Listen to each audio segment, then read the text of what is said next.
চিংড়ি পেঁপে আলু দিয়ে কি করে রেসিপিটা করছি দেখুন। তাহলে আমি আজকে পেঁপে দিয়ে চিংড়ি মাছের রেসিপি করব।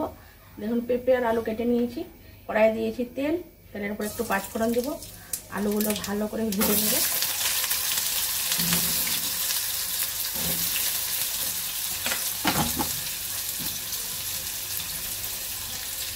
আলুটা দেখুন আমার ভাজা হয়ে গেছে, আর আদা রসুনের পেস্ট দিয়ে দেবো।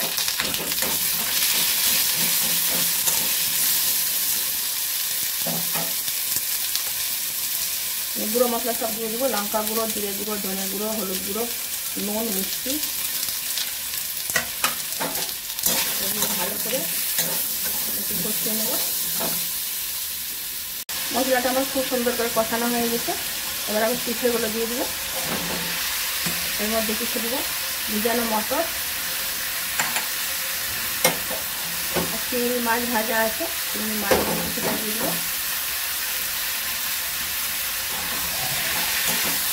নেড়ে চেড়ে জল ঢেলে ঢাকনা দিয়ে দেবো।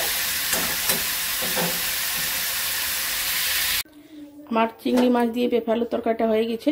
দেখুন আমি ভাজাগুলো দিয়ে দিয়েছি, এটা ভালো করে মিক্স করে নেব।